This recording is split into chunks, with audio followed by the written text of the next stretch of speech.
যারা বেশি নামাজ পড়বে তারা বেশি জান্নাতে ঢুকবে নাকি? নামাজ পড়তে পড়তে যারা কপাল কালো করে ফেলছে এরা ঢুকবে না? যারা হজ করতে করতে বড় হাজী সাহেব হয়েছে, জিকির করতে করতে হাতে 3-4টা তাসবিহ রেখেছে, তাদের কথা বলা হয়েছে? এগুলো নিঃসন্দেহে অনেক বড় আমল, কিন্তু সবচাইতে বেশি জান্নাতে প্রবেশ করাবে যে আমল, বিষ্ণু বললেন, এক হচ্ছে আল্লাহর ভয়, আরেক হচ্ছে সর্বোত্তম আচরণ। প্রিয় ভাইরা, ইসলামের মেজাজটাকে চিনে নেন, ইসলামের এসেন্সটাকে বুঝে নেন। আমরা ভালো আচরণকে গুরুত্ব দিতে চাই না। অনেক নামাজি লোক দেখবেন নামাজ পড়তে পড়তে কপালে কালো দাগ ফেলে দিছে, বাসায় বউয়ের সাথে খারাপ আচরণ করে, খিটখিটে মেজাজের, প্রতিবেশীর সাথে শুধু ঝগড়া, কলিগদের সাথে ঝগড়া, মারামারি, দুঃসম্পর্ক, এরকম আছে না নাই বলেন? আছে না? কিন্তু নামাজি, অনেক বড় হাজি, একদিনও কোরআন তেলাওয়াত মিস হয় না, তো এত ইবাদত করেও সে ইসলামের আসল এসেন্সটাকে ধরতে পারে নাই। বিষ্ণু বললেন সবচেয়ে বেশি জান্নাতে প্রবেশ করাবে যে দুটি আমল, একটি হচ্ছে তাকওয়াল্লাহ, আল্লাহর ভয়, আরেকটি হচ্ছে উত্তম আচরণ, সর্বোত্তম আচরণ। তো আমরা যেন উত্তম আচরণের অধিকারী হই, আমার স্ত্রীর সাথে যেন ভালো আচরণ করি, প্রতিবেশীর সাথে যেন ভালো আচরণ করি, ছেলে মেয়েদের সাথে যেন আমাদের অ্যাটিটিউডটা ভালো থাকে, আচরণটা ভালো থাকে, কলিগের সাথে যেন ভালো থাকে। বিশ্বনবীর আচরণ যেমন ছিল তেমন আচরণ যেন আমরা গড়ে তুলতে পারি। আওয়াজ করে পড়ুন আমিন। সুনানে আবু দাউদের এক বর্ণনা, বিষ্ণু ইসলাম বলেন, খুব চমৎকার একটি হাদিস, মনোযোগ দিয়ে শুনুন। তিনি বলেন, আনা যাঈমুন বিবাইতিন ফি রাবাদিল জান্নাতি লিমান তারাকাল মিরাআ ওয়া ইন কানা মুহিক্কান। আমি ওই ব্যক্তিকে জান্নাতের আঙ্গিনায় একটা ঘরের গ্যারান্টি দেই যে ব্যক্তি তর্ক করার সময় নিজে হক এটা জেনেও সে তর্ক থামিয়ে দেয়। অনেক সময় হয় না, অনেকে পায়ে পাড়া দিয়ে ঝগড়া করতে আসে, এরকম আছে না নাই? আপনি চুপচাপ দেখবেন একটা বাজে কমেন্টস করতেছে, আবার কমেন্টের নিচে কমেন্ট, আবার গালি, হ্যাঁ আছে না এরকম? বিষ্ণু বলেন নিজে হক এটা জানার পরেও আর যাতে তর্ক না বাড়ে, যে তর্ক থামিয়ে দেয় জান্নাতের আঙ্গিনায়, তাকে আমি একটা ঘরের গ্যারান্টি দেই। ওয়াবিবাইতিন ফি ওয়াসাতিল জান্নাতি লিমান তারাকাল কাযিবা ওয়া ইন কানা মাযিহান। আর ওই ব্যক্তিকে আমি জান্নাতের মাঝখানে একটা ঘরের গ্যারান্টি দেই যে ব্যক্তি কৌতুক করার সময়ও মিথ্যা পরিহার করে। করতেছে কৌতুক, ফান করতেছে আর কি, হি ইজ কিডিং, পান করে, কৌতুক করে, কিন্তু কৌতুকের সময় সে মিথ্যা বলে না। এই স্বভাব যাদের, তাদেরকে আমি জান্নাতের মাঝ বরাবর একটা ঘরের গ্যারান্টি দেই। এরপর বিষ্ণু কি বলে দেখেন, তিনি বলেন ওয়াবিবাইতিন ফি আ'লাল জান্নাতি লিমান হাসানা খুলুকাহু। আর জান্নাতের একেবারে হাইস্ট পিক অফ প্যারাডাইস, জান্নাতের সর্বোচ্চ স্তরে আমি একটা ঘর বা একটা বাসভবনের গ্যারান্টি ওই ব্যক্তিকে দেই যে তার আচরণটা সুন্দর করেছে, যে সুন্দর আচরণের অধিকারী হয়েছে, তাকে জান্নাতের হাইস্ট পিকে আমি একটা বাসভবনের গ্যারান্টি দেই। তাহলে বলেন তো আমাদের আচরণটা সুন্দর করার দরকার আছে না নাই? এটা খুব ছোটখাটো একটা আমল, তাই না? কথা বলেন, দক্ষিণ কোরিয়া প্রবাসী ভাইরা আওয়াজ করে বলেন, এটা কি ছোট আমল? দেখলে সালাম দিব, সুন্দরভাবে কথা বলবো, ভালো উইশ করব, হ্যাঁ, হিংসা জিঘাংসা অহংকার থেকে মুক্ত থাকবো, খিটখিটে মেজাজের হব না, অলওয়েজ স্মাইলিং ফেস থাকবে আমার, হৃদ্যতাপূর্ণ আচরণ। এই কাজটা কি ছোট আমল? আওয়াজ করে বলেন, এই আমলটা কি ছোট না বড়? প্রিয় ভাইরা, বিষ্ণু ইসলাম সবার সাথে এরকম মাধুর্যতাপূর্ণ আচরণ করতেন, ছোট থেকে বড়, নারী থেকে পুরুষ, বন্ধু থেকে শত্রু, সবার সাথে সুন্দর আচরণ করতেন। এবং তার এই চমৎকার আচরণে মুগ্ধ হয়ে তার অনেক শত্রু মুহূর্তে তার বন্ধুতে পরিণত হয়েছে। বিষ্ণু ইসলামের কাছে যখন কোনো শিশু নিয়ে আসা হতো, তিনি তাহনিক করতেন, হাদিসে এসেছে, সিরায় এসেছে। তাহনিক কি? খেজুর চিবিয়ে খেজুরের মিষ্টি রস লালা সহ বাচ্চার মুখে লাগিয়ে দিতেন। আলেমদের কাছে, অনেক আলেমদের কাছে আসে, আমার কাছে অনেকে এসেছে বাচ্চাদেরকে নিয়ে, তো আমরা এই সুন্নাহর উপর আমল হিসেবে খেজুর চিবিয়ে এর রসটা মুখে ঢুকিয়ে দিয়েছি। বারাকা, বিষ্ণু ইসলামের বারাকা নেওয়ার জন্য আসতো ছোট্ট বাচ্চাদেরকে নিয়ে। মদিনায় যখন সাহাবারা হিজরত করলেন মক্কা থেকে, মুসলিমদের ঘরে সন্তান সন্ততি নাই, বাচ্চা কাচ্চা হয় না। ইহুদিরা টিটকারি করে, এই তো মুসলমানদের সন্তান নাই।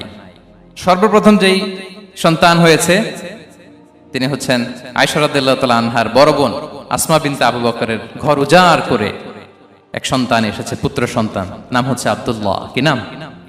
আব্দুল্লাহ ইবনে জুবাইর। তো আসমা আব্দুল্লাহকে কোলে নিয়ে বিশ্বনবীর কাছে আসলেন। বিশ্বনবী খেজুর চিবিয়ে ওনার লালা মিশ্রিত রস খেজুর সহ মুখে লাগিয়ে দিলেন।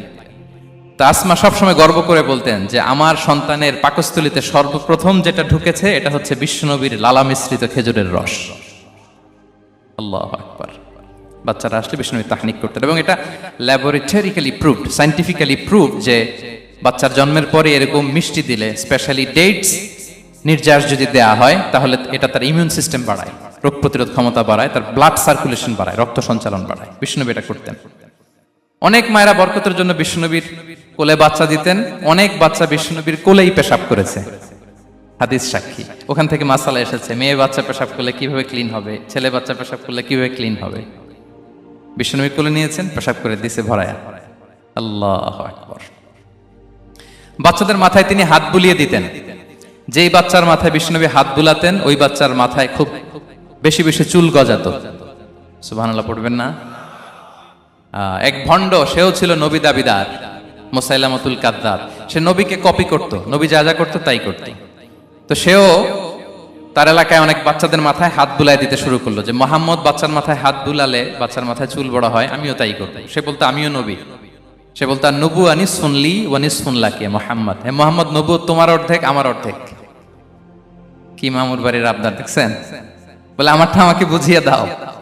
তো নবীকে কপি করত। বিশ্বনবী কুয়ার মধ্যে লোনা পানির কুয়ায় থুতু ফেললে মুহূর্তে লোনা পানির কুয়া মিঠা পানির কুয়ায় পরিণত হতো।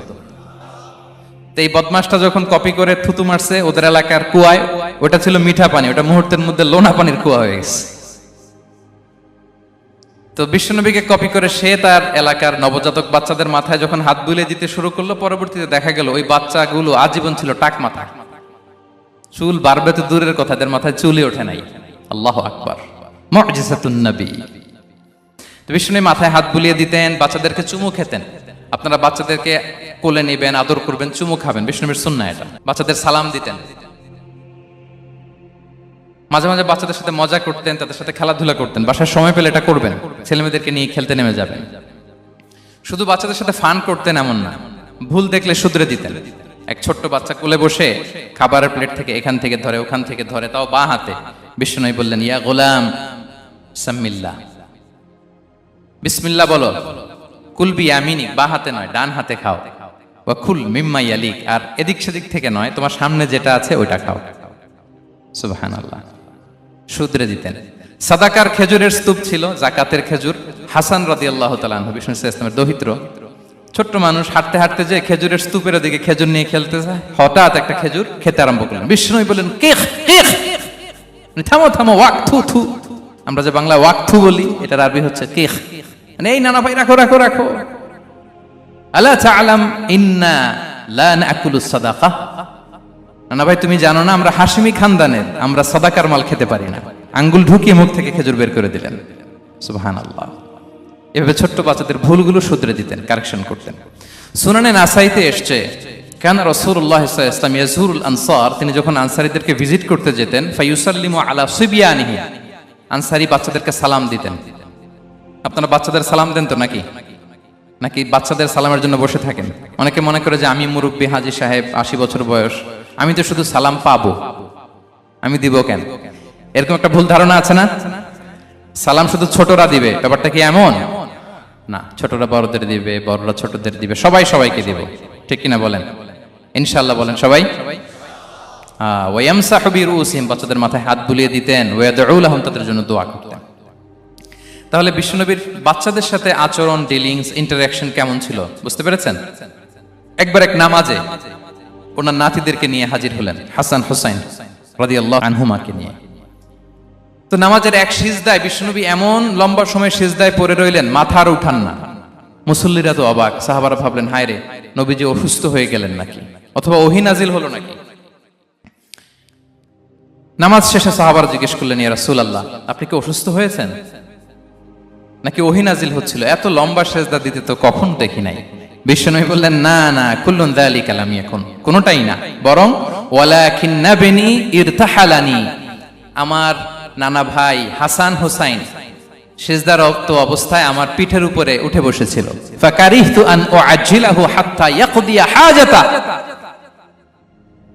আমি উঠে গেলে তাদের ডিস্টার্ব হবে, এজন্য সিজদায় পড়েছিলাম। যতক্ষণ তাদের পিঠে উঠে খেলতে মনে চেয়েছে তারা খেলেছে, তারা নেমেছে, তারপরে সিজদা থেকে মাথা উঁচু করে দাঁড়িয়েছি। সুবহানাল্লাহি বিহামদিহি।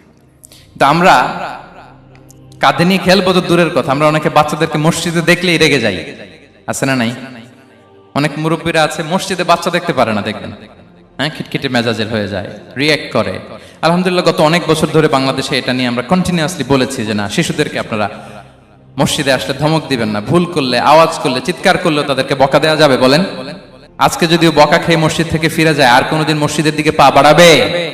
ও যাবে ক্লাবে, হ্যাঁ, ও যাবে গানের কনসার্টে, আর ফেরাতে পারবেন মসজিদে? আর আসবে না। খবরদার, আপনার একটা ধমকের কারণে মসজিদমুখী কোনো শিশু যেন অন্যদিকে না যায়। বুঝাবেন যে আব্বু এটা আমাদের ইবাদতগাহ, পবিত্র জায়গা, এখানে দুষ্টামি করতে হয় না, আওয়াজ করতে হয় না, আল্লাহ তোমাকে অনেক গুনাহ দিবে। গুনার ভয় দেখালে কিন্তু বাচ্চারা দুষ্টামি করে না, দেখবেন। ঠিক কিনা বলেন? এই সেন্সটা তাদের আছে, এভাবে বুঝাবেন। মুসনাদে আহমদে একটা হাদিস এসেছে, বিষ্ণু ইসলাম ওনার চাচাতো ভাইদেরকে নিয়ে দৌড় প্রতিযোগিতা করাতেন, লাইন ধরে দাঁড় করাতেন আর বলতেন মান সাবাকা ইলাইয়া ফালাহু কাদা ওয়া কাদা, সবাই দাঁড়াও, দেখি কে কার আগে আমাকে দৌড়ে ধরতে পারে, যে ধরতে পারবে তাকে পুরস্কার দেব। আল্লাহু আকবার।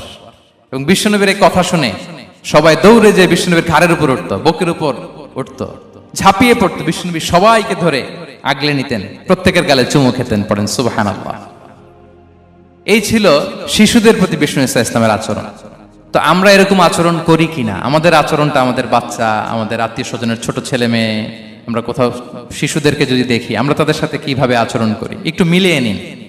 কার আচরণ কেমন, এরকম করেন কিনা আমি আর জিজ্ঞেস করতে চাইলাম না, জাস্ট আস্ক ইউরসেলফ, নিজেকে জিজ্ঞেস করুন যে আমরা আমাদের বাচ্চাদের সাথে এরকম আচরণ করি কিনা।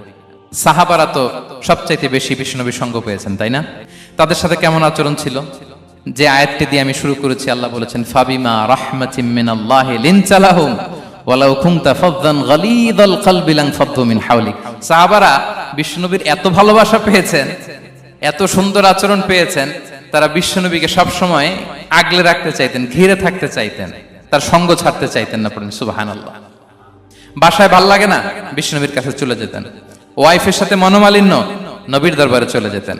এমনকি কোন সাহাবীর পেটে যদি ক্ষুধা লাগতো, ঘরে খাবার না থাকতো, তারা বিশ্বনবীর কাছে চলে যেতেন। তারা বলতেন নবীর চেহারার দিকে তাকিয়ে থাকলেই আমাদের ক্ষুধা মিটে যেত। আগলে রাখতেন সবসময় বিষ্ণু ইসলামকে। আর সবসময় বিষ্ণু ইসলাম একটা স্মাইলিং ফেস নিয়ে তাদের সাথে কথা বলতেন, মুচকি হাসবেন। বিষ্ণু বলেন তাবাসসুমুকা ফি ওয়াজহি আখিকা সাদাকা, you smile to your brother, it's a charity. তোমার ভাইয়ের দিকে তাকিয়ে তুমি যে মুচকি হাসো, এটা সাদাকা দেওয়ার সওয়াব কামিয়ে ফেলো তুমি। এবং সাহাবারা বলতেন মা রাআইতু আহাদান আকসারা তাবাসসুমান মিন রাসূলিল্লাহ সাল্লাল্লাহু আলাইহি সাল্লাম। বিশ্বনবীর চাইতে বেশি কাউকে আমরা কোনোদিন মুচকি হাসি দিতে দেখিনি। মুচকি হাসেন তো আপনারা? মুচকি হাসবেন, হাসলে যদি সাদাকার সওয়াব হয় তো আমরা মুখ গোমরা করে রাখবো কেন? দেখবেন যিনি মুচকি হাসে তাকে সবাই পছন্দ করে, আর যিনি গোমরা মুখ থাকে তার দেখতে ভালো লাগে। আমার ভালো লাগে না, আপনাদের লাগে? হাসি কিন্তু সংক্রামক, ইতিবাচক ভাবে সংক্রামক। আপনি হাসলে দেখবেন হেসে হেসে কথা বলে, যার সাথে বলতেছেন তারও একটা হাসি। আপনি গোমরা মুখ থাকলে ওই ব্যক্তিও গোমরা মুখ, ঠিক কিনা বলেন? এবং মুচকি হাসলে স্বাস্থ্য ভালো থাকে, মানসিক স্বাস্থ্যের সাথে এটা সম্পর্ক আছে। দেখেন বিষ্ণু ইসলাম কেমন কনসিডারেট ছিলেন। বিশ্বনবী যদি কারোর সাথে মুসাফা করতেন, ভাই একটু হাত মিলান তো, এই যে ওই লোক হাত সরানোর আগে বিশ্বনবী হাত সরাতেন না। যখন উনি হাতটা টান